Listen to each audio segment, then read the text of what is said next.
이용마의 한국 정치.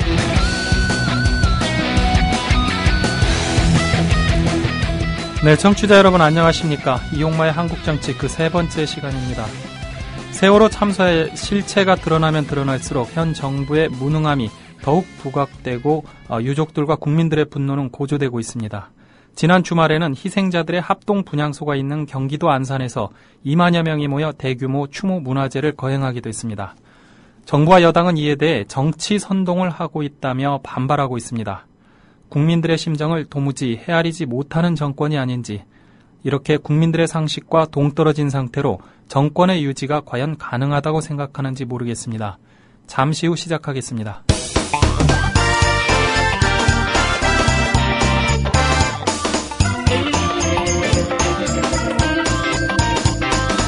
정치학자 고원 서울과기대 교수에게 한국 정치 현상을 정치학으로 해석해 들어보는 시간. 정치학 가라사대.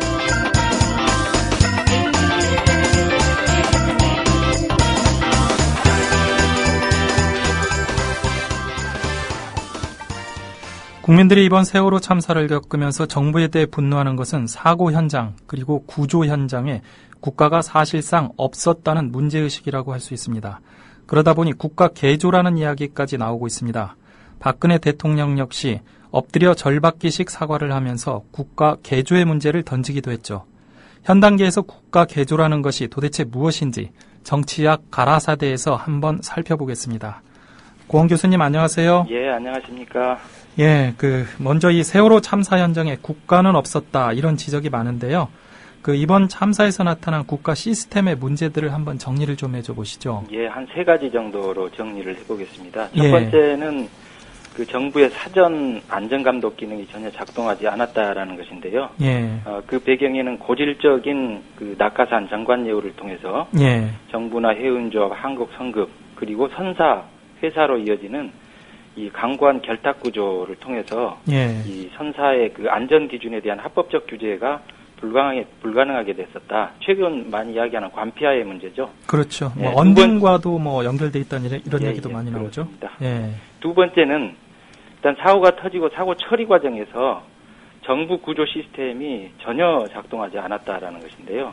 다 보셨다시피 국민의 생명과 안전을 지키겠다라고 하는 철미한 자세보다는 적당히 구조하는 척하고 또 뒤편에서는 자기 조직의 이익과 권한을 지키기 위해서 그 와중에도 밥그릇 싸움하는 그런 어떤 행태, 또 대통령이 현장을 또 직접 방문해서 명령이다 이런 식으로까지 이야기를 했음에도 불구하고 유족들 앞에서 그랬죠. 네, 그랬죠. 관료 시스템이 또 구조 시스템이 전혀 요지부동이었다.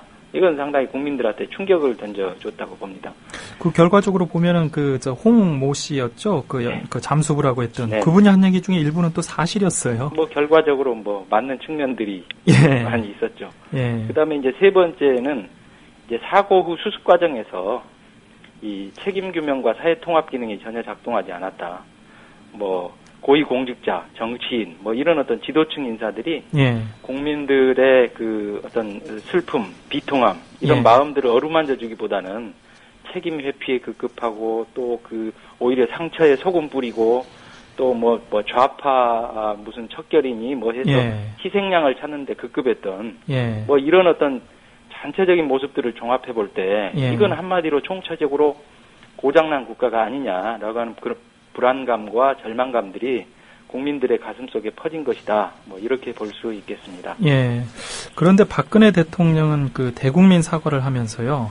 과거의 적폐, 즉 그동안 이제 쌓인 패단이라고 할 수 있겠죠. 이 적폐를 언급하면서 국가 시스템의 문제를 사실상 이 과거 정권의 탓으로 돌렸습니다. 이 부분에 대해서는 어떻게 보세요? 책임 전가를 위한 변명이 아니라면 굳이 틀린 말까지는 아니다. 이렇게 볼 수가 있겠는데요.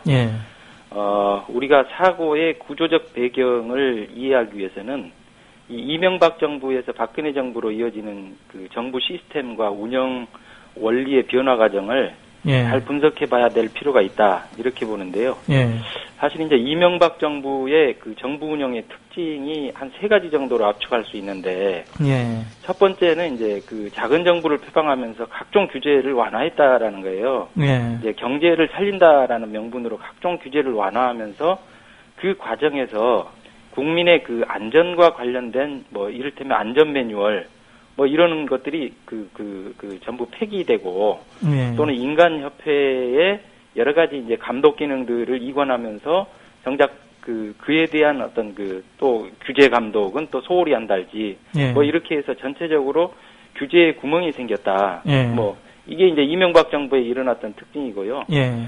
또 이제 이명박 정부가 정부 조직을 개편하면서 여러 이제 부처들을 통폐합하면서 이 큰 부처주의, 대부처주의를 만들고 그걸 이제 청와대가 이 수직적으로 관장하는 그 정부 운영 체계를 만들었거든요. 예, 예. 이게 이제 획일적 지시 체계가 되다 보니까 이 획일적 지시 체계에서는 이게 관료 조직이 잘 움직일 것 같아도 명령에 따라서 예. 이 복지부동이 심화돼 가지고 잘 움직이지 않는다라는 문제가 극명하게 나타났던 거고요. 예.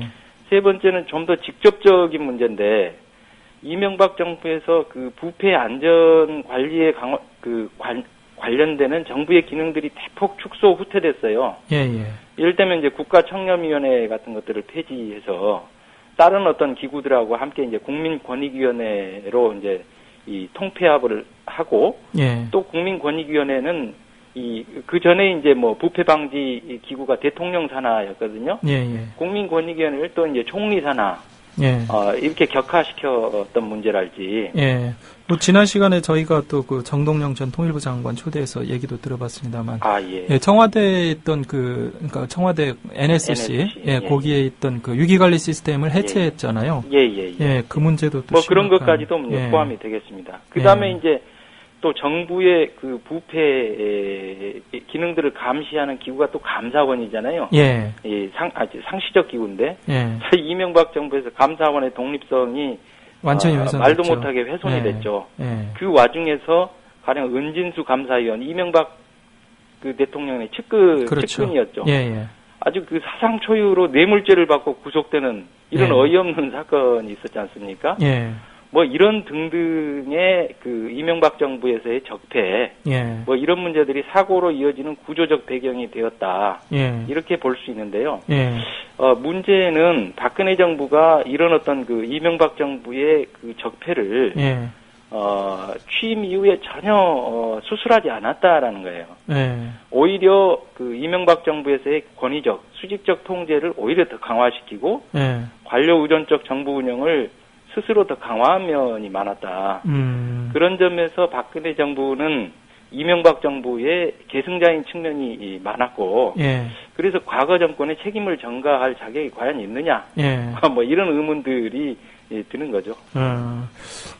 결국 그 이명박 정부와 박근혜 정부가 무늬만 달랐지, 동일한 국정 운영 철학을 가졌다. 이제 그에 따른 이제 문제들이 지금까지도 어떻게 보면 이어지고 있다. 그러면 지금 박근혜 정부가 과거의 적폐, 그러니까 이명박 정부의 어떤 유산이라고 볼 수 있겠죠. 이런 것들에 대해서 손을 대지 못한 것입니까? 아니면 안 한 것입니까? 기간이 짧아서 못한 것인가요? 그거 이제 못한 것이기도 하고 안 한 것이기도 하고 뭐 그런데요. 일단 박근혜 정부로서 치명적인 게 정권이 출범하자마자 이제 국정원 선거 개입 문제에 발목이 잡혔단 말이에요. 사실 이 문제를 좀 더 대국적으로 대승적으로 풀었더라면 오히려 박근혜 정권 본인 스스로에게도 상당히 어떤 전향적인 그런 계기가 됐을 텐데 굉장히 박근혜 정부의 태도가 뭐냐면은 아주 그 정권 보위, 정권 보위에 이게 매달리면서 그러니까 모든 국가 개혁 의제를 실종시켰어요. 그러면서 사실은 이제 그런 상황에서 공무원 조직에 대해서도 제대로 이렇게 규율을 해내지 못하고 또 정권 보위를 앞세우다 보니까 당장에는 군말 없이 따라올 수 있는 그 공무원 출신들, 관료 출신들을 주로 이제 해서 채워서 정부 운영을 하게 되다 보니까 과거의 적폐에 대해서 손을 대지 못한 거기도 하고 안 한 거기도 하고. 사실 그 새로운 정부가 출범을 하다 보면은요, 항상적으로 어떤 새로운 국가 개혁 어떤 의제를 제시를 하고 그걸 추진을 해 나갔거든요. 예. 이명박 정부 때도 그랬고요, 노무현 정부 때도 그랬는데 이번 정부 들어서 사실은 박근혜 정부 들어서 뭔가 새로운 어떤 국가 개혁 의제 제시된 게 지금 기억이 없어요, 별로. 사실 없죠. 예. 오로지 뭐냐면은 박근혜 정부 출범 이후에 지금까지 거의 뭐 그 국정원 선거 개입 문제, 그렇죠. 예, 뭐 그 부분을 털기 위해서 예. 온갖 그 몸부림과 이 정권 보위를 위해서 온통 뭐 거기에 매달리면서 사실은 굉장히 중요한 문제들, 뭐 이를테면은 뭐 여러 가지 그 중요한 사회경제적 공약이 있었지 않습니까? 민생 공약들, 뭐 기초연금 문제 등등을 포함해서 뭐 이런 문제들에 대해서 거의 손을 못 대고 왔던 거. 이게 이제 박근혜 정부로서는 스스로에게도 굉장히 치명적인 부분이었다. 뭐 이렇게 보이고요. 사실은 뭐 이걸 그 초반에 내가 한 것이 아니다. 그렇지만 어찌됐든 미안하다. 그렇죠. 사과하고 이거 검찰 수사에 맡겨보자라고 했으면은 뭐 쉽게 어떻게 보면 정리하고 갈 수 있었을 문제 같은데. 사실은 이제 뭐 그 당시 초기에만 해도 사실 야당과 국민이 뭐 박근혜 정부가 좀 허심탄회하게 나온다면은 얼마든지 국정에 협력할 수 있다. 심지어는 이제 진보적 지식인들 사회에서도 뭐 박근혜 정부가 어쨌든 이 보수와 진보를 떠나서 성공하는 게 국가의 장래를 위해서 뭐 좋다. 뭐 얼마든지 또 전향적인 부분에 대해서는 협력할 용의 태도가 있다. 뭐 이런 게 이제 야당과 진보적 지식인 사회조차도 그런 어떤 그 분위기였는데 그런 분위기들을 활용할 수 있는 시기를 많이 놓쳐버렸다. 뭐 이런 면이 있죠. 근데 사실 그 이런 어떤 그 박근혜 정부에서 나타난 문제들 이런 것들이 어떤 박근혜 대통령의 리더십과 상당히 연관이 있지 않느냐 이런 분석도 나오거든요.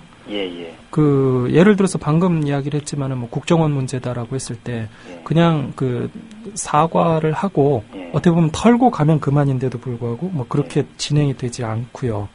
또 전반적으로 보면 자기는 잘못한 게 없다. 라고 하면서 상당히 권위주의적으로 접근을 하는 것 같아요. 뭐 최근 국정 운영에서도 좀 이런 게 많이 나타나지 않는. 뭐 이건 뭐 많은 사람들이 지적하고 계시는 문제입니다만, 일단 지나치게 대통령 1인 중심으로 움직이다 보니까, 사실 이제 밑에 뭐 정치인들뿐만 아니라 관료들 모두가 이제 소신껏 움직일 수가 없는 부분이고요. 뭐 심지어는 최근에 보면은 소위 총리, 국무총리조차도 사실상 뭐 있으나마나한 존재 아닙니까? 그렇죠. 사실 국무총리가 사고 현장에 상주하면서 사고 대책을 지휘했죠. 근데 사실은 뭐 있으나 없으나 뭐 똑같은 있으나마나인 대독청리에서 사과 대리 정도로 대통령 외에는 뭐 아무도 보이지 않는 뭐 이런 문제가 이제 굉장히 중요한 문제고요. 또 권위적일 뿐만 아니라 공정하지 못하다라는 거, 편파적이라는 거, 충성파는 감싸고 비판적 공직자는 바로 잘라버리고 뭐 이런 거 뭐 몇 번 겪었잖아요. 다 아시는 것처럼. 최근에 그걸 보고 깜짝 놀랐어요. 예를 들어서 그 장관급 인사라든지 이런 분들은 그 사고 현장에 가서 굉장히 부적절한 발언이나 이렇게 행태를 보여서 이렇게 많이 비난을 받았음에도 불구하고 사실상 멀쩡하고요. 그 기념사진 찍었던 안행부 국장은 즉각 그 사표 수리가 됐단 말이에요. 원래 그 논어의 공자 말씀에도 그 위로는 엄하게 하고 아래로는 좀 후하게 해라. 뭐 그런 구절이 있는데 전혀 뭐 이제 거꾸로 간 모습이었다. 이제 그런 식으로 이제 충성파를 감싸고 또 조금 뭔가 이렇게 양심과 소신을 가지고 해보겠다. 뭐 이런 사람들은 바로 잘라버리고 하니까 이게 이제 공직사회 전체의 시그널이 돼가지고 무사 안일주의가 이제 전반적으로 확산되는 것이죠. 그렇죠. 그러니까 열심히 하려고 하면 오히려 찍힌다. 그러니까 가만히 있는 게 상책이다. 뭐 이런 식의 이제 문화가 이제 확산되는 건데 이게 이제 전형적인 70년대식 낡은 리더십이죠. 예, 이런 어떤 70년대 리더십이 지속되니까 소통이 안 되다 보니까 이게 피드백이 안 돼서 명령과 지시를 내려도 엉뚱한 지침만 내려가게 되는 거거든요. 아래에서는 뭐 그런 상황에서 조금이라도 문제가 되면 질책당하고 책임 추궁을 그렇죠. 당하니까 뭐 그렇습니다. 복지부동하는 수밖에 없겠죠. 뭐 그게 이제 합리적 선택일지도 모르죠. 밑에 공무원들한테는. 그렇죠. 네. 예, 괜히 나섰다가 정맞기 싫으니까. 네. 예. 그 박근혜 대통령이 이번 주에 그 대국민 담화문을 발표하면서요. 그 대국민 사과를 다시 한번 하고 또 향후 수습 방안 문제를 다시 들고 나올 가능성이 상당히 높다. 이런 그 언론 보도들이 나오고 있습니다. 그 수습 방안 어느 수준까지 이게 이야기가 나와야 될까요? 일단은 뭐 지금 나오는 이야기들을 보면은 아마 이제 관피아 수준의 이제 그 개혁에 초점을 맞추지 않겠는가. 또 이제 그와 더불어서 총리야 이미 총리는 이제 사퇴 의사를 밝혔으니까 뭐 주요 장관들 상당폭으로 이제 개각할 가능성이 있어 보입니다. 근데 이제 이런 것들은 필요하죠. 근데 이제 뭐 이게 자칫 이제 책임 전가의 논리가 되면 안 되겠다. 무엇보다도 자기 스스로의 살을 깎고 자기 스스로의 어떤 반성이 선행되는 특히나 이 대통령 스스로가 이 70년대식의 권위주의 편파적 리더십을 버리는 거 그것이 핵심이고 국가 개조의 출발점이다. 뭐 이렇게 볼 수가 있겠습니다.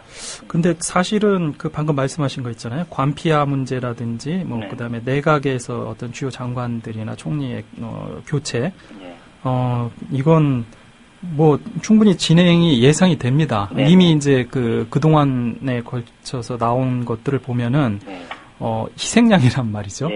어떻게 보면 지금 현재 내각까지도 뭐 희생양 차원에서 내각뿐만 아니라 뭐 청와대 비서진까지도 대폭 뭐 바꿀 것이다 이런 얘기들이 나오잖아요. 근데 제가 봤을 때 이게 결국 희생양으로 그치고 사람은 바꿨는데 도로 그 사람인 경우로 가는 게 아니냐. 그렇죠. 뭐 이제 워낙 이번 세월호 사건 같은 경우 사안이 엄중해서 뭐 상당폭으로 바꿀 수는 있어요. 근데 그러나 이제 다시 채우는 사람들 또한 뭐 비슷하면 도로함이 타버리겠죠. 그래서 조금 뭐 불길한 조짐은 뭐냐면 최근에 며칠 전에 청와대 민정비서관 임명했잖아요. 우병우 씨. 그 사람이 이제 뭐냐면은 노무현 전 대통령 수사를 담당했던 중수 일과장이었죠. 그 사람이란 말이에요. 그 사람을 내정하는 거 보면 역시 도로함이 타볼 될 가능성. 아직도 좀 정신을 못 차리시니까 좀 뭐 이제 그런 좀 우려 뭐 이런 거 여전히 드는 거죠. 최근에 KBS에서도 비슷한 현상이 발생했습니다. 그 김시곤 전 보도국장이 물러났지 않습니까? 그 유족들은 아마 이 사람이 그 회사를 떠나는 걸로 사표를 받고 떠나는 걸로 알았을 텐데 사실은 보직 사퇴만 했고요. 회사를 다니고 있습니다. 그리고 그 이분 후임으로 임명된 사람이 백운기 보도국장이라는 분인데 그 전부터 저 MB의 그 뭐 호위무사 이런 분으로 불렸던 분이라 내부에서 지금 KBS 기자들의 반발이 굉장히 심하거든요. 그렇군요. 결과적으로 그러면 이건 그 단순히 이제 보도국장 교체 문제가 아니라 사실은 사장의 교체 문제가 돼야 될 것 같은데 그 뭐 사장이 바뀌어도 마찬가지고요. 이런 사람들이 뭐 똑같이 온다라면 뭐 그 밥에 그 나물이 아니냐 이런 지적이 안 나올 수가 없을 것 같아요. 이제 뭐 그냥 사람을 눈 가리고 아웅식으로 교체해서 뭐 또 비슷한 사람 채우고 뭐 이런 식의 그 악순환이 아니라 뭐 정말 뭔가 이렇게 새로운 출구 지금까지와는 다른 방식의 국정 운영으로 가겠다라고 하는 분명한 이제 출구를 보여줘야 되는 것인데 일단 몇 가지 지표가 이제 앞으로 뭐 개각이 이루어지겠습니다만은 첫 번째는 이제 인적 청산을 확실히 하느냐. 70년대식 사고나 관행에 젖은 핵심 인사들 있지 않습니까? 뭐 이 사람들 확실하게 책임을 물어서 징치하고. 뭐 우리가 굳이 일일이 거론 안 해도 뭐 그만큼 다 알려져 있죠. 그 대신에 이제 채우는 사람이 과연 이제 소통을 강화할 수 있는 그런 인사로 채워지느냐. 뭐 특히 이제 앞으로 여러 가지 이제 제도적 개혁, 안전, 생명 뭐 이런 것에 관련된 제도적 개혁을 하기 위해서는 국회의 협조와 동의, 또 그 중에 야당의 동의, 뭐 이것도 굉장히 필요한 거거든요. 예. 야당 및 시민사회. 바로 이런 어떤 야당 및 시민사회와 소통할 수 있는 인사. 예. 가령 뭐 그런 역할을 하는 사람이 이제 청와대 같은 경우는 대표적으로 비서실장 정무수석 라인이거든요. 예. 근데 뭐 전혀 아니지 않습니까, 지금? 그렇죠. 예. 그게 이제 어떻게 바뀌느냐, 뭐 이런 것도 중요하겠고요. 그 다음에 이제 뭐 개각을 하면서 내각에 예. 소위 소통에 능한, 유능한 전문가들을 발탁하는지, 뭐 이런 것도 뭐 하나의 어떤 시금석이 될까 하고, 그보다도 예. 더 중요하게는 근본적으로 이제 제도를 바꿔야 되는 건데요. 아까 말씀드렸던 것처럼 이명박 정부에서 다른 뭐 반부패 시스템과 기능에 관련된 이런 어떤 정부의 그 역할들이 굉장히 축소되거나 후퇴됐다. 뭐 그런 예. 말씀을 드렸지 않습니까? 그렇죠. 예. 이런 것들을 원상 회복하는 것을 넘어서 예. 훨씬 더 그런 기능들을 강화시킨 이런 어떤 그 제도 개혁으로 가야 되는데 뭐 아까 이제 그 관피아, 예. 낙하산 인사나 정관예우의 구조를 굉장히 대선 때마다 많은 이야기가 됐지만은 하나도 뭔가 이게 진전이 없는 거거든요. 지금까지 제도적으로. 그렇죠. 예. 그다음에 이제 공직자윤리법도 너무 이렇게 수술해야 될 부분들이 많습니다. 예. 뭐 시간상 제가 뭐 일일이 말씀을 드리기는 힘들지만 예. 뭐 그런 부분들을 수술하는 문제랄지. 예. 그다음에 이제 뭐 정보공개, 국민소송제도 도입 등, 예. 뭐 이런 여러 가지 이 개혁을 제도적 개혁을 수행해야 될 것들이 이제 뭐 이게 산더미 같이 있는데, 과연 이런 부분들을 하나라도 제대로 하는지 뭐 이거 굉장히 중요한 어떤 지표가 될 거라고 봅니다. 그다음에 예. 상당히 좀 지난한 문제이기는 하지만 뭐 이제 개헌 문제까지 가니까요. 예. 아주 길게는 소위 이제 공직사회를 감시하는 가장 이제 핵심 기구가 감사원인데, 이 감사원의 개혁과 독립성을 확보하는 거, 뭐 이런 것도 굉장히 장기적으로는 중요한 문제라고 봅니다. 네, 교수님 고맙습니다. 예, 오늘 또 여러 가지로 수고 많이 해주셨습니다. 네, 감사합니다. 고맙습니다. 네, 지금까지 고원 교수님이었습니다. 새누리당 서울시장 후보가 된 정몽준 의원. 제 아들의 철없는 짓에 진심으로 사과드립니다. 제 막내 아들 녀석도 너그럽게 용서해 주시기 바랍니다. 저희 지구당 당협에서 저희 집사람을 초청을 해서 예. 이제 저에 대해서 좀 얘기를 해봐라. 이제 이런 경우에 본선에서 이길 수 있는 후보를 지지해달라. 그 예. 문장에는 제 이름은 전혀 안 들어가 있습니다. 그 예. 문장에는 제 이름은 전혀 안 들어가 있습니다. 근데 이제 그 부인께서 누구를 지지해달라고 하셨으면 김황식 전 총리를 지지해달라고 얘기하진 않으셨을 것 같고요. 우리 손 사장님. 예. 선거 이런 기간에는 아무도 만나지 말라. 이런 법은 없잖아요. 예. 광주시장 출마를 위해 탈당과 의원직 사퇴라는 배수진을 친 이용섭 의원.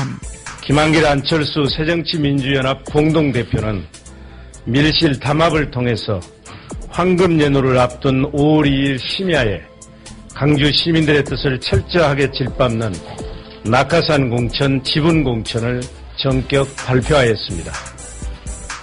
우리 공천 역사상 가장 구태스럽고 폭압스러운 정치 행포를 자행한 것입니다. 이제 안철수의 새정치는 죽었습니다. 정치 권력의 눈치 보는 공영방송 사장이었다며 파격 발언을 한 김시곤 전 KBS 보도국장. 언론에 대한 어떠한 가치관과 신념도 없이 권력의 눈치만을 보며 사사건건 보도본부의 독립성을 침해해온 기완영 사장은 즉각 자진 사퇴해야 한다. 기완영 사장은 즉각 자진 사퇴해야 한다. 김 국장은 청와대 등 권력층의 지시도 있었냐는 질문에 길 사장은 대통령만 보고 가는 사람이라며 권력은 당연히 KBS를 지배하려고 할 것이라고 답했습니다. 석가탄신일 또 사과한 박근혜 대통령. 국민의 생명을 지켜야 할 대통령으로서 어린 학생들과 가족을 갑자기 잃은 유가족들께 무엇이라 위로를 드려야 할지 죄송스럽고 마음이 무겁습니다. 저는 이번 희생이 헛되지 않게 국민의 안전과 생명을 지킬 수 있도록 모든 국가 정책과 시스템을 근본적으로 바꿀 것입니다.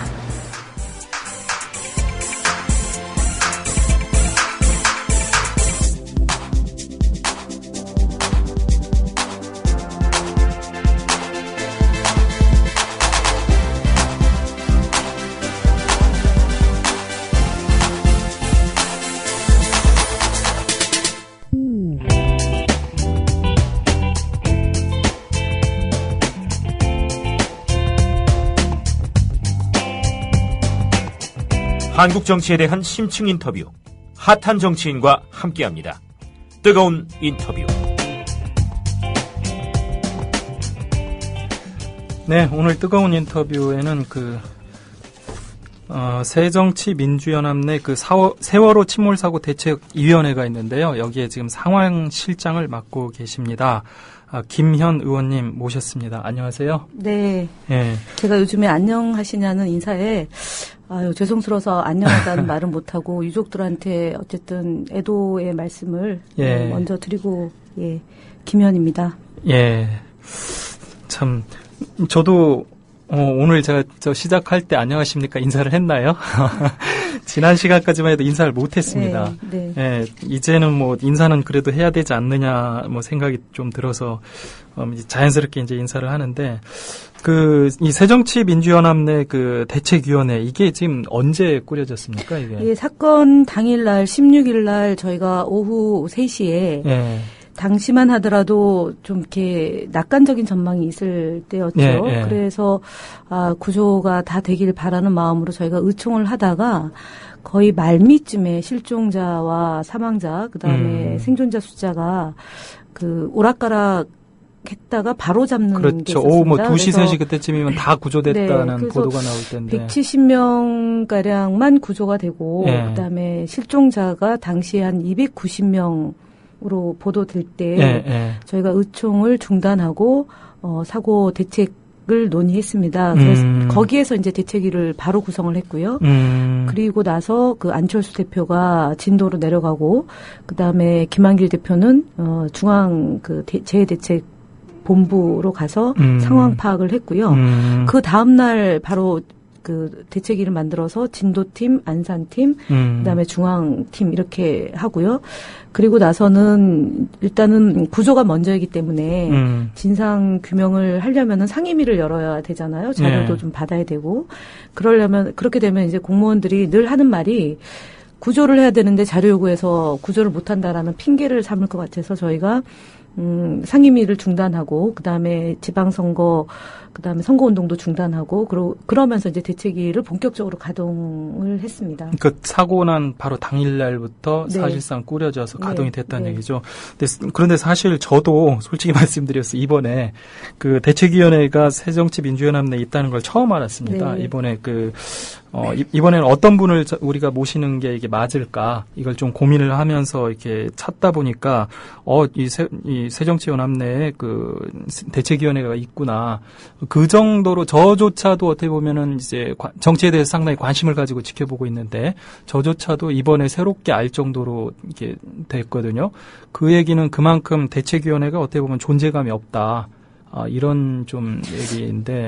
사실은 이제 존재감이라는 거는 국회에서의 존재감은 상임위 활동이나 진상조사를 위한 국정조사를 한다거나 그다음에 현장에서 이제 진행되는 것을 일단은 국회 안에서 해야지만 되는 건데 앞서 드렸던 것처럼 구조가 먼저고 사고를 수습해야 되는 상황이었고 그러다 보니 대책이라는 이름보다는 실질적으로 유족들이나 실종자 가족들이 정부에 원하는 내용을 바로바로 저희가 상황 파악을 해서 안행부 장관이 되면 안행부 장관한테 또는 해수부 장관이면 해수부 장관한테 그리고 해경, 경찰 이렇게 다이렉트로 저희가 주로 활동을 했습니다. 또 하나는 새정치민주연합이 안산 지역의 국회의원이 3분이 계세요. 근데 이분들이 워낙 상황이 대형 사고고 참사이다 보니까 유족들이 조금이라도 불편하거나 이것이 조금이라도 정치적으로 무슨 이제 이슈화되는 것에 대해서 극도로 민감했었어요. 한 2주 동안은. 그래서 그분들의 이제 요구를 최대한 저희가 있는 듯 없는 듯 하면서 도움을 드리는 게 좋겠다. 그리고 사실은 첫날, 둘째 날 정치인들이 현장 가서 굉장히 좀 비난을 받았었죠. 비난, 수모도 받았던 시기가 좀 있었죠. 그리고 충분히 그럴 법한 게 저도 한 열흘 뒤에 진도를 새벽에 혼자 내려갔었는데요. 그러니까 제가 도착했던 시간이 3시인데 조명탄이 몇 발 보이더니 3시 반 되니까 안 쏘더라고요. 이제 그게 이제 왜 안 쏠까 했더니 나중에 알고 보니까 산에 이제 불이 붙어서 화재의 위험성이 있다 그래서 조명탄을 안 썼다고 하는데 사건 당일, 둘째 날, 셋째 날 우리나라의 조명탄이 그렇게 적게 있는지 저도 처음 알았고요. 이제 막 그러니까 사실은 우리가 새정치민주연합의 존재보다 대책의 존재보다 그런 사건 수습에 훨씬 더 이제 좀 집중을 했었던 거고 그다음에 일정하게 이제 유가족들이나 실종자 가족들이 진상규명, 책임자 처벌, 그다음에 구조 이렇게 3가지 요구를 거의 동시병행적으로 저희가 사건 발생한 일주일 열흘 상간에 이제 사실 말문이 트였던 거죠. 그 안에는 내용적으로는 이제 사건하고 직접적 관련이 없는 정부 부처로부터 자료 요구도 그러니까 차분히 하고 있었고 기관으로부터 보고도 받았고요. 그래서 처음에 사실은 해경하고 목포해양경찰서에서 나온 상황 보고서의 차이가 있다는 것도 좀 갖고 있었습니다. 그런데 그거를 어느 시점에 공개할지에 대해서는 좀 상황을 좀 예의주시했던 거고요. 또 하나는 의혹 제기가 상당히 많이 있었는데 그것이 이제 사실인 것도 있었고 또 더 확인해야 될 것도 있었고요. 또 사실이 아닌 것도 있어서 좀 사고를 안 내는 것도 그때 당시에는 저희로서는 굉장히 중요한 거였죠. 그래서 새누리당 같은 경우가 의원들이 터무니없이 유족들을 폄훼하고 비하하는 그런 발언, 행동 이런 것도 많았고 저희도 그럴 수 있어서 그런 부분에 대해서는 조금 조심하면서 왔다. 근데 이것이 진상규명이나 책임자 문제에 대해서 저희가 등한히 한다거나 야당의 역할을 제대로 안 하겠다 이런 취지. 물론 그렇죠. 이제 요즘에 와서는 진상규명이라든지 책임자 문제 이제 본격적으로 어떻게 보면 목소리를 내고 있는데요. 사실은 그래요. 좀 아쉬운 게 2주 전이죠. 2주 전에 이제 저희가 이 방송 끝나고 저희 프로그램 담당하는 사람들끼리 또 만나서 이야기를 하면서 야당이 이런 때 좀 나서줄 필요도 있는데 너무 목소리가 없다 이런 얘기들을 했거든요. 무슨 얘기냐면 실종자 가족들 같은 경우에 그 당시에 정부의 어떤 대응하는 모습들을 보고서 너무나 답답해서 진도에서 청와대로 가자고 그때 한 10km인가요? 항의 시위도 하고 이럴 정도로 어떻게 보면 유가족 실종자 가족들의 목소리가 정부에 제대로 전달이 안 되고 전달이 될지라도 정부가 어떻게 보면 제대로 대처를 또 안 하고 이런 모습들이 있다 보니까 저런 것들을 어떻게 보면 야당이 유가족 실종자 가족들 목소리들을 직접 전달을 해준다면 훨씬 효과가 있을 텐데 왜 야당이 그런 기능조차 하지 않을까? 저희들끼리 좀 그런 얘기도 해봤어요. 너무나 초반에 그러니까 그거를 이제 사실은 특별 재난재해 지역으로 선포하는 문제가 당시 18일 날 이제 안산시 의원들하고 안산시장이 이제 정부 측에 요구를 했죠. 19일 날 오전에 확인을 했더니 들여다보고 있다고 얘기를 하더라고요. 그래서 제가 그 얘기를 듣고 이제 사실은 직접 전화를 했습니다. 제가 이제 상임위가 소속 상임위가 안행인데. 그래서 장관한테 직접 전화를 해서 왜 제 지역 선포 문제를 안 하냐. 시일이 촉박한 거고, 그 다음에 그것을 검토하고, 그 다음에 평가하고, 그럴 문제가 아니지 않냐. 육안으로 식별이 가능한 거면 바로 총리한테 건의해서 대통령이 공포하게 해야 되는 거 아니야. 그랬더니 좀 인식이 좀 차이가 났어요. 그래서 제가 사실은 이제 사건을 수습하는 공직자가 어찌 보면 국민들이 보면 정말 천인공노할 사건이고 그럼에도 불구하고 이분들이 빨리 좀 이렇게 일을 풀 수 있도록 또 저희가 중재 역할을 해야 되기 때문에 비판보다는 좀 자제를 했는데 그날 제가 좀 뭐라고 했어요. 그래서 오후에 이제 6시경에 아마 다음 날 선포될 것으로 이제 예보가 나가고 다음 날 이제 일요일 날 됐는데 실제로 저희가 이제 그 한 열흘 2주 동안은 그렇게 그러니까 정말 우왕좌왕 갈팡질팡이었습니다. 해수부 장관은 장관대로 해수부 해자도 잘 모르시는 분을 정치하던 분을 그 해수부 장관으로 그렇죠. 발탁을 한 거고요. 강병규 장관 역시 이 안전 분야의 전문가가 아니죠. 행정 쪽의 전문가이죠. 그리고 이제 유정복 전 장관을 지방선거 앞두고 인천으로 이렇게 빼가지고 박으면서 급작스럽게 이제 발탁돼가지고 그렇죠. 온 경우고.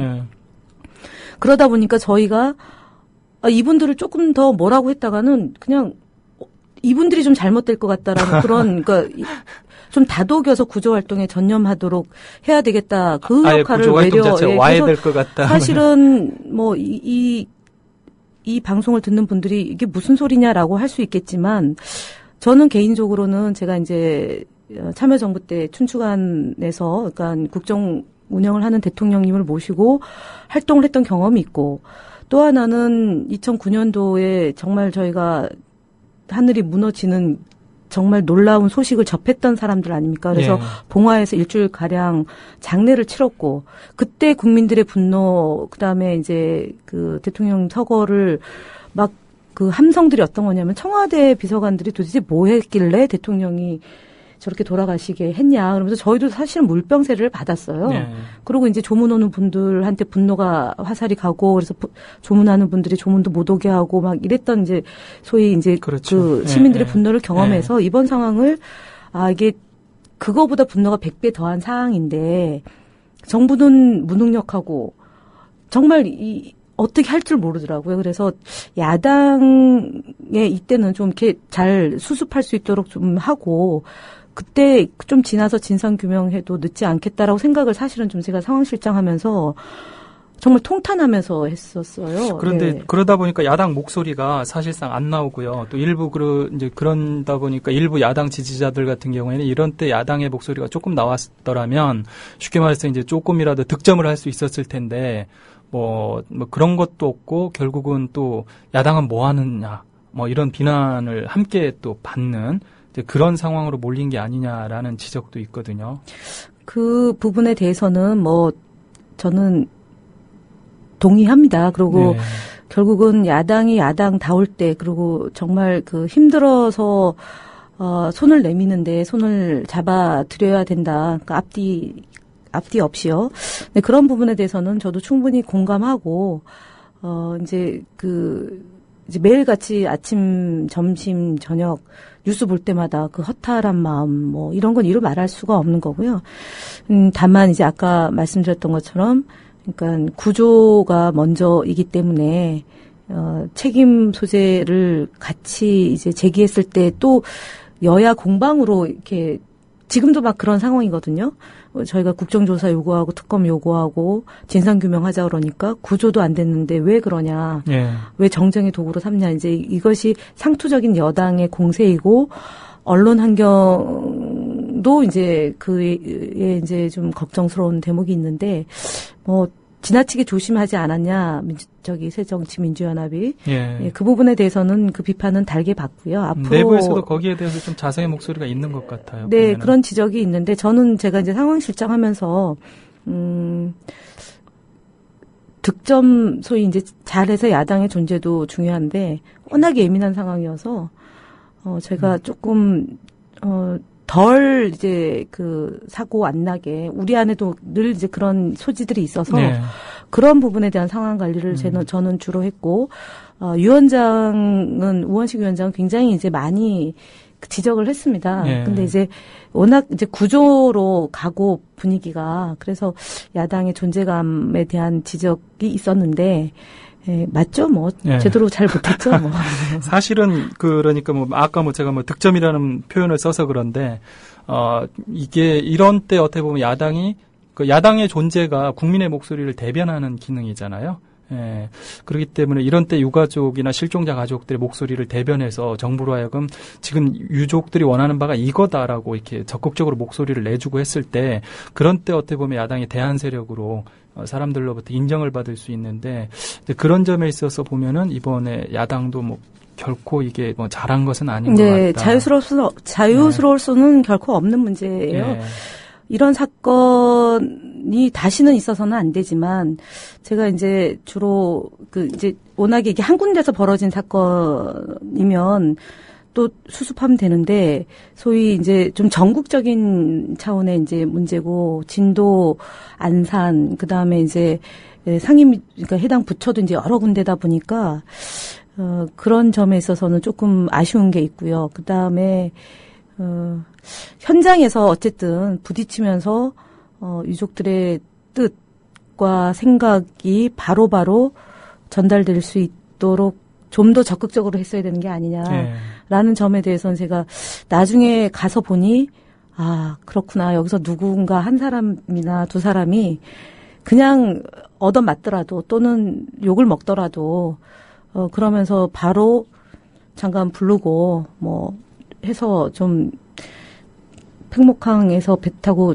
안쪽에 그 사건 현장에 가서 잠수사들의 고통도 좀 보고 뭐 그랬으면 뭐 이런 생각은 나중에 좀 했어요. 근데 워낙 우리가 야당이고 우리가 집행하는 단위가 아니어서 한계는 분명히 존재했지만 그럼에도 불구하고 그 부분은 제가 비판을 달게 받을 수밖에 없겠다 생각을 했습니다. 네, 아쉬운 부분이에요. 하여튼 굉장히 지금 바쁘신 분인데 저희가 이 자리에 뭐 모셔놓고 어떻게 보면 비난을 하려고 모신 건 아니고요. 네, 괜찮습니다. 네, 이런 전반적인 상황을 한번 좀 진단을 해보자라는 측면에서 모신 것이니까요. 이번 사고 관련해서 이제 조금 전에 말씀을 하셨지만 뭐 국정조사라든지 청문회, 특별법, 특검, 뭐 진상조사위원회 여러 가지 이야기들이 나오고 있거든요. 네. 지금 야당에서 어떤 생각을 가지고 계세요? 일단은 내일 이제 안행위가 소집이 돼서 현안 보고를 장관으로부터 받게 돼 있고요. 내일 이제 14일이죠. 그다음에 16일 날이 해수위가 소집이 돼 있습니다. 그리고 저희가 이제 11개 이제 상임위가 유관 상임위로 이제 저희가 했는데요. 운영위, 그러니까 청와대를 다루는 운영위하고요. 그다음에 보건복지부가 의사상자 문제와 상담 문제 이런 걸 이제 주로 하는 거고요. 그다음에 교문위가 교육청 문제, 그다음에 수학여행을 어떻게 효율적으로 할 것인지 이제 이런 문제가 교문위에서 다뤄지게 될 것이고요. 법사위는 지금 유족들도 요청하는 건데 이제 저희가 기억을 더듬어 보면 지난 국정원 댓글 사건 때 12월 11일 날 발생한 사건을 12월 16일 날 신속하게 허위 사실로 발표를 했지 않습니까? 근데 사건이 발생한 지 지금 이제 내일 모레면 한 달이 가까워지는데 아직까지 제대로 된 수사 결과가 중간에 발표된 공식 수사 결과가 발표되지 않았어요. 그래서 이 부분에 대해서 법사위가 좀 따져야 될 부분이고요. 그다음에 이제 정무위는 총리실 소관인데요. 여기서 지금 소위 범부처 사건 대책이 오락가락했거든요. 해수부로 갔다가 안행부로 갔다가 총리로 갔다가 다시 해수부로 가는. 그리고 이제 중간에 총리가 사의를 표명하면서 소위 말하는 컨트롤 타워 기능이 이제 없어지는 이런 무책임한 것에 대해서 좀 물어야 된다는 거 하고요. 그리고 기재위에서는 특별 재난재해 대책 과 관련해서 예산 집행을 어떻게 할 건지에 대해서도 얘기를 해야 되고 정보위에서는 이제 국정원이 사실은 애초에 이 사건을 인지했던 시점이 YTN 언론 보도를 보고 알았다고 얘기를 하는데 그거는 정말 터무니없는 주장일 뿐인 거죠. 그래서 정보위 소집도 지금 해야 되고 그래서 이런 상임위 지금 소집을 이제 여당과 합의가 그러니까 위원장이 있는 데는 저희가 이제 여야 간사 합의만 되면 되고요. 위원장이 아닌 경우는 이제 양당 간사가 협의해서 상임위를 열자. 그래서 5월 달에 지방선거가 6월 4일 날 있지만 이 세월호 사건에 대해서는 각 상임위가 열심히 열어서 진상규명을 하자는 거고요. 그다음에 이것을 토대로 국정조사로 가야 되는 거고요. 그다음에 검찰이 1차 수사 결과 발표할 시점이 되면 특검에 대한 구체적인 방향에 대한 게 있어야 될 것이고요. 이걸 또 토대로 특별법에 대해서 재정을 여야가 이제 논의해서 합의를 해야 되는 사안입니다. 그래서 저는 이거를 늦어도 8월까지는 모든 것이 좀 이렇게 국민들한테 8월까지. 소상히 예. 내놔야 되지 않을까 싶습니다. 예. 그 6월도 임시국회가 있고 7, 8월은 원래 정치 휴직기인데 이때 또 없다고 국회는 봅니다. 가야 될 것 같네요. 지금은 뭐 휴직이 갖는다 그러면은 문 닫으라 할 것 같습니다. 예. 국회를. 예. 지금 국정조사하고 진상조사, 특별법, 국정조사하고 네. 특별법 얘기가 함께 나오고 있거든요. 네. 지금 뭐 물론 여당에서는 아직 뭐 국정조사 좀 시기상조다 뭐 이런 반응들을 많이 보이고 있는데 그 구체적으로 국정조사하고 특별법을 한다라면 어떤 국정조사는 어쨌든 그 이제 자료를 저희가 예. 이제 상임위에서 자료 요청하는 것에 대해서 별로 그 협조가 잘 안 되고 있습니다. 근데 국정조사를 하게 되면 자료를 제출하고요. 증인을 법에 의해서 예, 증인 채택을 해서 신문을 할 수 있는 권한이 있는 거고요. 예. 그다음에 현장 조사도 가능하고 그래서 국정조사는 훨씬 더 상임위에서 할 수 없는 내용들을 그 진상규명에 도움이 되는 거고요. 법률에 의해서 강제적으로 예. 증인을 부를 수도 있고 현장에 갈 수도 있고 자료도 요구할 수도 있고. 예. 그 이제 그런 거고 그다음에 이제 특별법은 그런 진상조사와 피해 규모와 그다음에 이제 책임자에 대한 것을 어떻게 할 건지에 대해서 종합적으로 이제 법으로 만들어야 돼. 예를 들어 5.18 특별법을 저희가 그렇죠. 한 7, 8년 네. 걸려서 제정을 했죠.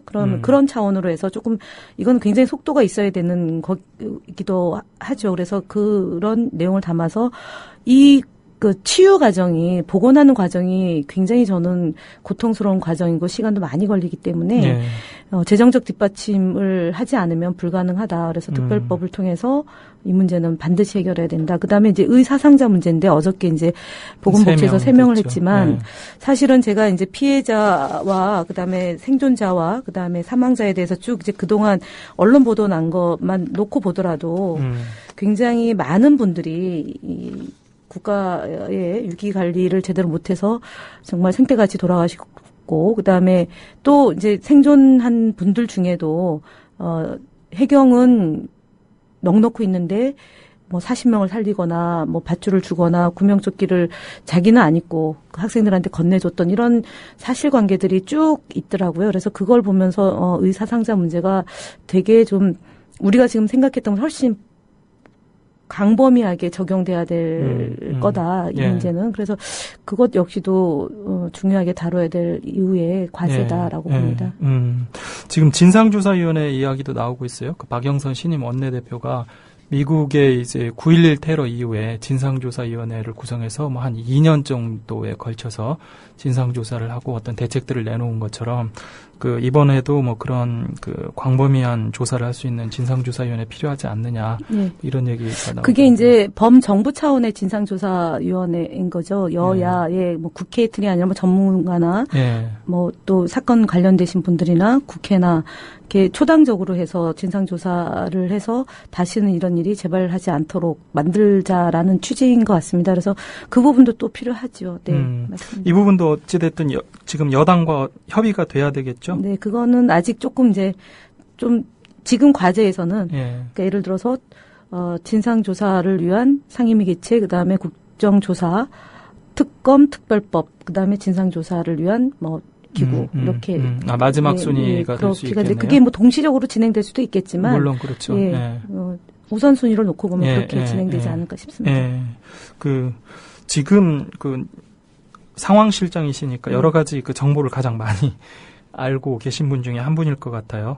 그 이번 세월호 참사 원인과 관련해서 여러 가지 것들이 지적되고 있는데 뭐 참사 원인도 있고요. 사고 수습 과정에서 어떤 문제점도 있고 뭐 그런 부분들이 지적되고 있는데 그 이번에 어디까지 그 보아야 된다고 생각하세요? 저는 크게 일단은 회사의 문제가 하나 있겠죠. 한일 이제 사건이 터지면서 뭐 그 종교의 문제, 개인 사업가의 그 이제 배금주의의 문제, 그다음에 선장의 문제로 본 거고요. 이제 회사의 문제가 한 축으로 있고, 그다음에 사건이 터지고 나서 의 문제죠. 그러니까 과적의 문제, 그다음에 변침의 문제, 그다음에 VTS와의 교신의 문제, 이런 이제 소위 기관과 선장과 이 배 안에서 이루어진 게 있고, 그다음에 이제 사고 수습을 하는 차원에서 범부처에서 이것이 혼란과 혼선과 무능력으로 인해서 살 수도 있었던 애들이 또는 사람들이 죽을 수밖에 없었던 이 끔찍한 한 3일 동안의 상황 또는 한 5시간의 상황에 대해서 진상규명과 책임자 처벌로 가야 되고 그 이후에 어떻게 우리 사회가 이 문제를 치유하는 과정으로 가야 될지 그러니까 한 1, 2, 3 그러니까 4가지 점으로 좀 놓고 보고요. 예. 제일 심각한 것은 사람을 소중하게 여기는 이제 민주주의의 과제가 우리 사회가 안고 있었던 숙제였다는 점은 뭐 피할 수 없는 거고 그 속에서 사람의 가치와 인권의 문제와 생명 존중의 이것이 얼마나 그동안 해태되어 왔는지가 이번 과정에서 우리가 교훈으로 삼아야 될 것이고 저는 제 딸들이 당하는 이 고통들이죠. 지금 이제 중고등학교 초등학교, 중고등학교, 대학생들, 그러니까 앞뒤로 보면 다 자기 선후배들이고, 그리고 이제 제 딸만 하더라도 학교 과 후배가 안산 이제 단원고 출신이고, 자기랑 아는 친구들이 이제 그런 고통을 당했다고 해서 되게 이제 침울하다는 거죠. 이제 이런 아이들한테 어떻게 대한민국이 그래도 희망 있는 나라다라는 거를 어른들이 만들어주는 게 최종적으로 이 사건을 갈무리하면서 저희가 국민들한테 내놓아야 될 정치권의 숙제가 아닌가 이렇게 생각합니다. 이야기를 듣다 보니까 시간이 대단히 빨리 지나가고 있습니다. 어느새 이제 5시가 임박해 오고 있는데요. 저희들 5시 뉴스 잠깐 짧게 들으시고요. 그리고 다시 대화 이어가겠습니다.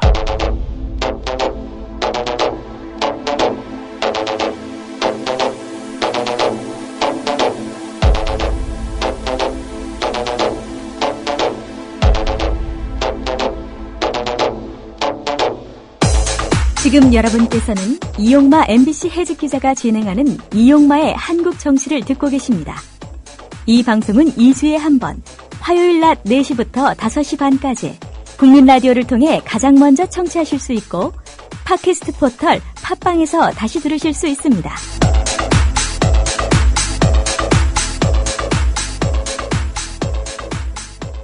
네, 새정치연합 김현 상황실장님과 대화를 계속 이어가도록 하겠습니다. 조금 전에 말씀하실 때 이제 사고 원인 그리고 대응 관련해서 대응 구조 과정에서의 어떤 문제점 이런 것 관련해서 이제 어느 선까지 우리가 봐야 될 것이냐 이런 문제들을 이야기를 했는데요. 아까 이제 범부처의 어떤 무능력함들 이런 것들 이야기를 많이 했습니다. 그런데 저희가 이제 앞서 고원 교수님하고도 잠깐 이야기를 하면서 얘기를 나눴는데 지금 청와대나 정부에서는 어떻게 보면은 희생양 찾기 차원에서 이 회사 그러니까 뭐 청해진 해운이라든지 그리고 선원들 그리고 또 하나는 이제 내각의 총사퇴 뭐 이런 식으로 희생양을 찾고 뭐 자기들은 쏙 빠져나가는 게 아니냐 또 이런 우려들이 많이 제기되고 있거든요. 저는 이제 순번으로 치면은요. 이제 총리와 이제 부처 장관 일 거고요. 윗선은 청와대죠. 청와대의 비서실장, 안보실장, 경호실장 이 3분인데요. 비서실장이 사건 발생 17일 날 진도 체육관에 대통령 모시고 같이 갔었죠. 그때 유가족들, 실종자들의 울부짖는 소리를 바로 들었고 대통령이 지시를 한 겁니다. 모든 수단과 방법을 다 동원해서 실종자 수색에 만전을 기하라. 그럼 비서실장은 뭐 해야 됩니까? 대통령의 지시가 제대로 일선에서 진행이 되고 있는지 관리 감독을 해서 대통령한테 대통령을 보좌하면서 보고를 해야 되죠. 비서실장의 역할을 안 한 겁니다. 그리고 두 번째는 안보실장인데요. 12월 16일 날 이제 대통령이 첫 보고를 받고 아침 10시에 단 한 사람의 구조자도 놓치지 말고 해라. 그래서 해경청장한테 전화를 걸죠. 그때 안보실장이 뭐라고 얘기를 하냐면은 대변인 통해서 시시각각으로 들어오는 상황을 잘 취합해서 대통령한테 그 즉시 보고한다. 그게 이제 16일 날 오전 10시 상황입니다. 그리고 나서 대통령이 중대본에 가서 안행부 2차관한테 보고를 받죠. 왜 숫자가 200명이나 틀립니까? 구명조끼를 입었다는데 왜 구조가 안 됩니까? 그랬더니 하는 말이 구명조끼를 입긴 했으나 배 안에 있어서 이런 식으로 답변을 하죠. 그때도 비서실장이 같이 있었죠. 상황 파악이 전혀 안 됐다는 네. 얘기죠. 그러니까 상황 파악도 안 됐고 대통령의 지시 사항이 제대로 현장에서 관철되지 않고 있는 것을 비서실장이 알고 있었던 거죠. 그러면은 비서실장의 역할을 안 한 거고요. 17일 날 대변인이 또 얘기를 합니다. 안보실장이 시시각각으로 보고받아서 대통령한테 전달하고 있다. 보고하고 있다. 18일도 마찬가지, 19일도 마찬가지예요. 근데 20일 날부터 상황이 대단히 예민해지고 이게 우리가 얘기했던 그 상황이 아니구나라고 알고 나서부터 21일, 22일 날은 아예 대변인 브리핑을 안 합니다. 그리고 느닷없이 23일 날 안보실은 국가위기관리센터의 컨트롤 타워가 아니다. 그렇죠. 발을 빼는 거죠. 그래서 안보실장도 책임을 져야 되는 거고요. 그다음에 경호실장은 대통령이 그 안산의 분향소 첫날 이제 화랑 분향소를 갔는데 유족이 아닌 분이 근접해서 대통령하고 마치 유족인 것처럼 대통령한테 얼마나 심려가 크시냐 얘기하고 이런 게 버젓이 화면을 타고 나갔어요. 그 바람에 연출론까지 나왔었죠, 이게. 그랬더니 경호실에서는 신원을 확인할 필요가 없다라고 얘기하는데 어떻게 신원을 안 합니까? 그 통제도 안 된 상황에서 신원 확인을 해야죠. 사서원 같지만 아주 큰 구멍이 뚫린 거다. 그래서 저는 청와대 3인방의 책임론을 묻지 않을 수가 없는 거고요. 홍보수석, 대변인. 이거 안 됩니다. 무슨 계란에 라면 안 넣었으니 뭐가 문제냐는 그거 보도했다고 언론인들을 출입 정지를 시키고요. 그다음에 홍보수석은 보도 지침에 가이드라인을 제출하고요. 제가 볼 때는 문제가 심각하고요. 그다음에는 말씀드렸던 것처럼 국정원은 국정원법 제15조에 따르면 국가기관으로부터 협조를 받도록 돼 있습니다. 정확한 정보를 취합해서 대통령의 직속기구로서의 역할에 충실해야 되죠. 현대국가의 안보는 단순히 이 대북 관련만이 안보가 아니고요. 국내에서 벌어지고 있는 이 엄청난 대형 참사에 대해서 민심이 어떤지를 정확히 숙지를 하고 대통령이 판단을 정확히 내릴 수 있도록 정보의 취합을 제대로 했어야죠. 국정원 제2차장의 역할입니다. 그리고 상황실의 역할입니다. 이것이 안 된 겁니다. 그랬는데도 불구하고 국정원은 느닷없이 이제 일선의 교사가 유언비어를 유포했다고 명예훼손으로 고발하겠다고 그러고 강력히 처벌하겠다고 어저께 첫 보도자료가 그 입장이에요. 그래서 제가 오늘 그 부분에 대해서 국정원이 도대체 첫 보도자료가 교사의 유언비어라면 그거는 학교에서 조사하고 경찰이 수사하고 그리고 문제가 되면 검찰에서 의뢰해서 문제가 되면은 그때 가서 대처를 해도 늦지 않는데 국민을 상대로 또 겁박하는 일이 또 벌어지고 있어요. 그게 이제 또 국정원의 문제고, 그 다음에 해군의 대응이죠. 그 다음에 국방부의 이 초동 대응이 가장 중요한데, 헬기가 돌아가라고 해서 또 돌아가고, 그 다음에 함대가 비행기가 6척, 함정이 66척이 떠서 동원 세력으로 마치 구조를 하는 것처럼 돼 있는데 그 시간에 떠 있었던 헬기는 2대, 123 구조정 1대, 해경 소속.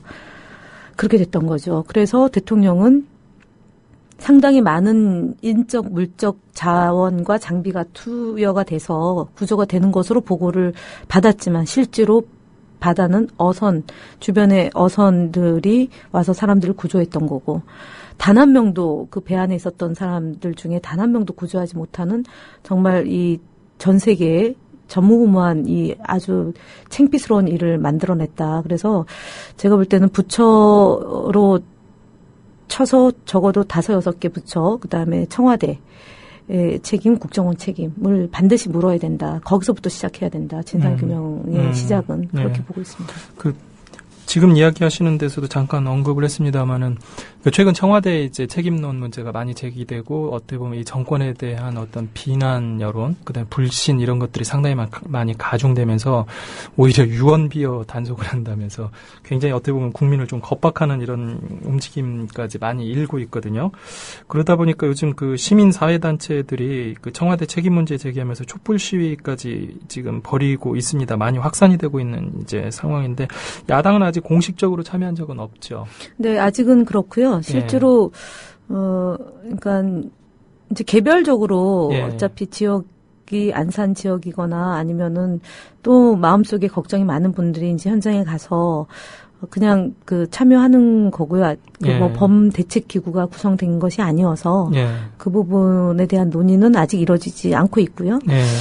제도권에서 할 수 있는 역할과 임무에 보다 좀 충실하면서 그 문제는 좀 같이 이제 검토를 해야 된다. 이제 사실은 제가 정치권에 들어서 활동한 지 꽤 오래됐지만 어쨌든 이제 바깥에서 시민사회 활동하시는 분들이 무슨 고민하고 걱정하는지는 뭐 충분히 뭐 그분들 마음에 전부는 성에 안 차겠지만 하고 그다음에 이제 그 변호사로 활동하시는 분이 전화를 며칠 전에 주셨어요. 제가 청와대 하루 종일 이제 청와대 앞에 유족들 그 KBS 김시건 국장 그다음에 KBS 사장 사과 진상규명 책임자 처벌 대통령 면담 요구하러 갔을 때 하루 종일 있었는데 그 얘기를 하시면서 유족들이 청와대 앞에서 그렇게 고생하는데 민주당은 뭐하냐 새정치민주연합은 뭐하냐 그래서 죄송한데요. 저 현장에 계속 있었어요. 경찰 과잉 대응 못하게 막았고요. 그랬더니 그나마 현장에 있어서 고맙다. 이제 이렇게 얘기하시는 10여 분 가지 않았어요? 예, 갔는데 갔다고 얘기를 못하죠. 그리고 이제 유족들의 그 고통을 보면서 저희가 뭐 마이크 잡고 얘기할 상황도 아닌 거고. 그렇죠. 그러니까 청와대와 우리가 조금 뭐 역할을 하면 뭐 정치꾼, 시위꾼, 뭐 배후 조정 이렇게 이제 하더라고요. 뭐 그런 말이 걱정스러운 게 아니라 오히려 그렇게 해서 유족들한테 혹여라도 좀 이렇게 불필요하게 그분들한테 누가 될까봐 걱정스러워서 제가 조심스럽게 하는 건데 아마 어느 시기가 되면 그 이제 아까 얘기했던 범정부 또는 뭐 범국민국가 차원의 진상조사위원회가 구성이 되면 그때 이제 보다 강범위하게 참여해서 활동이 될 텐데 저는 그것 사실은 이제 지금 이제 안산에서 학생들이 2,000명이 모여서 뭐 가만 있지 않겠습니다. 뭐 그냥 있지 않겠습니다. 그러고 가만히 있으라는 어른들의 얘기를 들은 것에 대한 억울함을 표출을 하고 있는데 그다음에 이제 유모차 나오고 뭐 이제 이거 갖고 다 이상하게 보는 거죠. 정부 여당이나 그 관련 이제 기관에서. 근데 쇠고기 때는 미래의 얘기였단 말입니다. 그때는 미래의 얘기, 당장의 얘기가 아니라 그렇죠. 광우병으로 해서 미래에 우리가 이렇게 불안함에 대해서 이제 호소했던 건데 지금은 눈앞에서 국민들이 본 거잖아요. 배가 그렇죠. 45도로 기울었고 50도로 기울고 60도로 기울고 90도로 기울고 아예 침몰돼서 뒤집어지는 장면을 2시간 반 동안 생중계로 본 거거든요. 그리고 아이들이 카톡을 통해서 살려달라고 애원하고 그것이 이제 유품으로 돌아와가지고 계속 국민들한테 전달이 된다. 그것이 전 세계에 타전이 되고 있는데 어떻게 막겠습니까? 이거를 그냥 입을 막으면 되고 또 그 뭐 유언비어라고 유포해가지고 잠시 사람들한테 두려움의 대상이 될 수 있을지 모르지만 저는 불가능하다. 이거 괜히 해결을 해서 유족들의 마음을 달래고 국민들의 심정을 공감해야지 어떻게 이거를 막겠습니까? 생각을 고쳐먹어야 되는데 지금 청와대와 우리 청와대에 계신 분들이 대통령한테 이런 국민적 정서를 제대로 보고라도 하고 계신지 싶습니다. 그래서 저는 어쨌든 이번 사건은 4천만 국민이 경찰이고 4천만 국민이 언론인이고 전 세계가 주목하는 사건이기 때문에 감추지도 말고 빨리 해결책을 내놓고 국민들과 소통하는 그 길로 가야지 쇠고기 뭐 광우병 뭐 그 사람들이 나와서 시위하고 있다 그런 태도로는 이거는 막을 수가 없다라고 봅니다. 그런데 똑같은 것 같아요. 그러니까 국정원 불법 선거운동 사건이 터졌을 때도 그 당시에도 종북 몰이를 하면서 국정원에 대해서 어떤 비판을 하게 되면 이건 종북이다. 이런 식으로 매도를 하면서 빠져나가려고만 했거든요. 이번에도 이제 정부에 대한 어떤 불신과 비난이 높아지니까 정치 선동하지 말라. 뭐 어제였나요? 그제였나요? 그 황우여 대표까지 나서가지고 또 그런 이야기를 하고 이 여당에서뿐만 아니라 요즘 보니까 뭐 박승춘 국가보훈처장도 이런 얘기를 했고요. 하여튼 이런 류의 이야기들 굉장히 많이 해요. 왜 이런 일이 지금 발생한다고 보세요? 그러니까 머물러 있다고 봅니다. 저는 사실은 어떤 느낌이 드냐면은 이게 저희가 참여정부 때 매뉴얼을 만들었는데 그거를 활용을 안 하고 MB정부 박근혜 정부 때 보완한 게 프레스 관리였습니다. 그래서 이번에 나온 것 중에 하나가 충격 상세 아이템 개발. 그래서 나쁜 뉴스는 없애고 그걸 대체할 뉴스를 만들어내자. 그래서 그러니까 이제 몇 가지가 안전관리 기능이 예. 언론 관리 기능으로 이제 전환했는데요. 그래서 몇 가지 시도가 있었는데 다 안 됐죠. 그러니까 예를 들면 이제 새누리당 국회의원이 터무니없는 이제 무슨 밀양의 송전탑에 있었던 분이 요번에 관련돼 있다고 해가지고 지금 조사받고 있는 거고요. 그리고 이제 지금 이제 새누리당 서울시장 후보가 됐던 그분의 아드님의 발언도 그렇게 터진 거고. 그리고 등등 이제 정치인들의 이제 얘기가 나왔는데 그것이 다 안 먹히 백약이 무효입니다. 그러다 보니까 더 극단적 단어로 충격으로 덮으려고 하죠. 그걸 충격을 물타기를 하려고 그러는데 저는 불가능하다고 봅니다. 그리고 아주 심각했던 것 중에 하나가 이제 외국에서 있는 우리 교포나 시민권자, 미국 시민권자나 이런 분들이 십시일반으로 돈을 모아서 광고를 낸 것 같고 국격을 떨어뜨리는 거다라고 얘기를 하는데요. 실제로 그분들이 이제 왜 그런 일을 했는지는 아이를 키우는 엄마의 심정으로 내 아이와 고국에 대한 사랑이죠. 이분들은 정말 자연 발생적으로 그걸 한 분들인데 그걸 이상하게 지금 이제 몰아가는데 제가 볼 때는 빨리 그러니까 2008년도도 아니고요. 지금 상황이 아이들이 카톡으로 남긴 유서죠. 유언이죠. 저는 제일 고통스러웠던 게 아멘 했던 그 친구.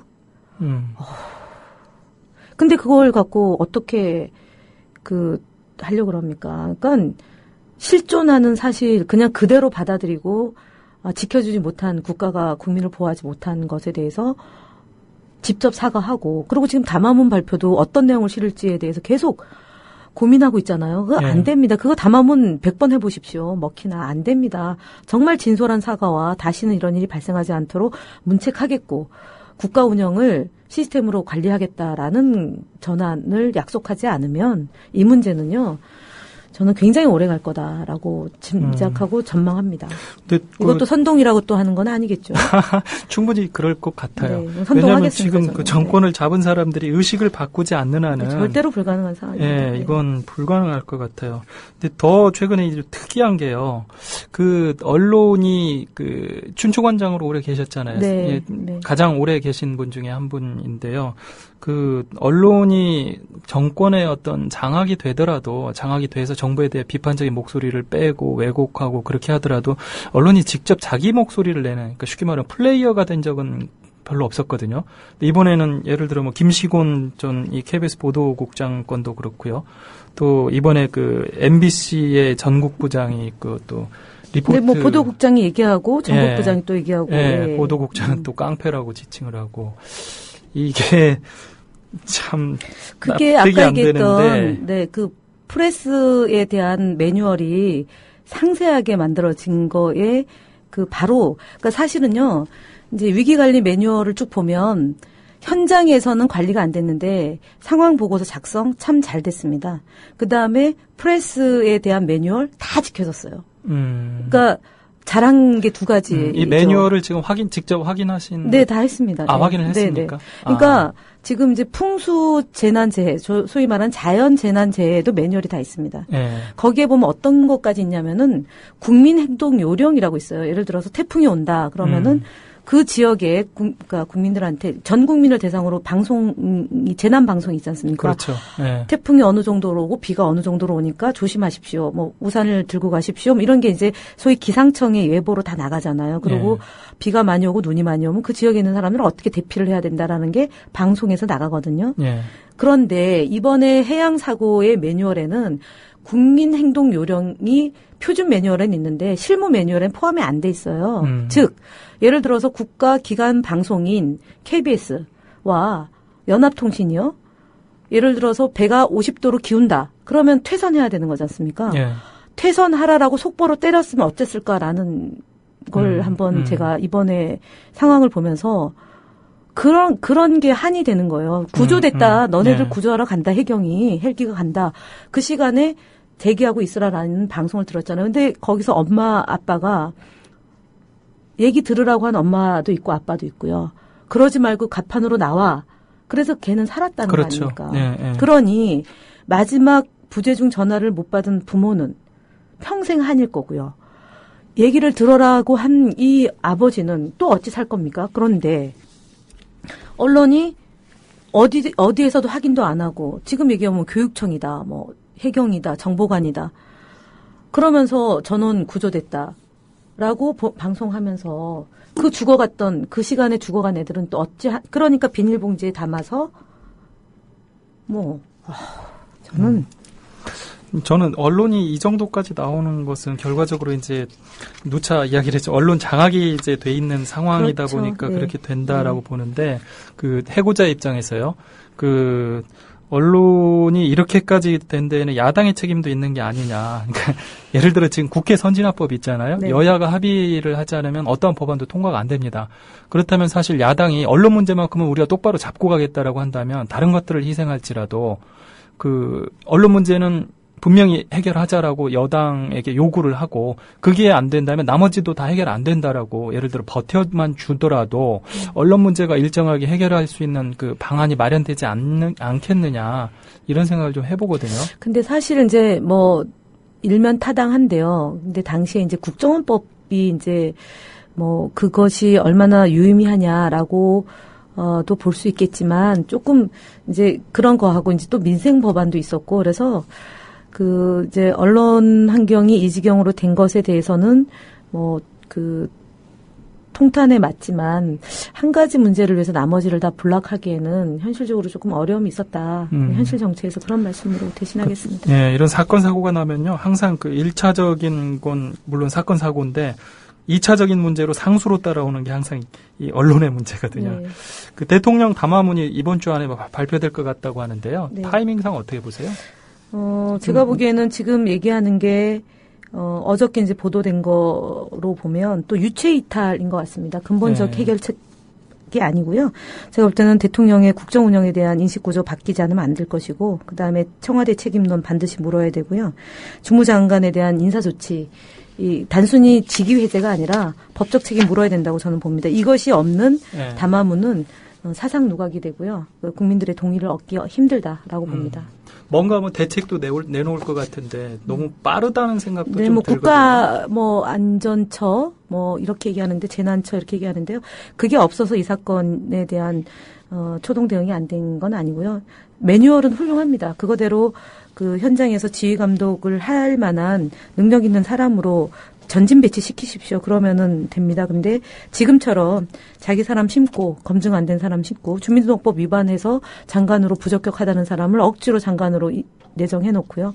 어떻게 그 사람이 안전관리를 하겠습니까? 소방방재청 기능 강화하고 할 수 있는 것 지금 상황에서 충분하니까요. 뭐 건드릴 생각 말고 있는 대로 하고 좋은 사람 갖다가 역할 맡기셔서 국정관리 하시되 혼자 하시지 말고요.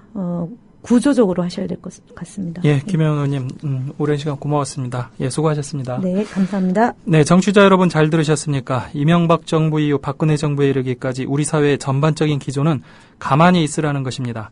어리석은 국민들이 자꾸 시끄럽게 하고 떠들어 보아야 혼란만 초래된다는 것이죠. 그래서 언론에서도 복잡한 정치나 경제와 관련된 이야기는 다 빼고 소위 빼겁고 힘없는 사람들의 사소한 절도 행각이나 날씨 같은 것이 크게 부각되고 있습니다. 정부는 이번에도 사고 수습은 자신들이 할 테니 국민들은 가만히 있으라고 말합니다. 이에 반발하는 사람들에게는 정치 선동을 한다거나 유언비어를 유포한다며 강력한 처벌을 하겠다고 합니다. 민주주의는 국민이 주인이고 주인인 국민이 자발적으로 나서는 것은 지극히 자연스러운 것입니다. 그런데 잠시 권력을 맡은 대리인이 오히려 주인을 상대로 가만히 있지 않으면 처벌하겠다고 위협합니다. 또다시 이런 참사를 막으려면 결국은 민주주의를 회복하는 수밖에 없습니다. 국민이 주인으로서의 권리를 되찾아야 합니다. 때로는 정의로운 분노가 필요합니다. 고맙습니다.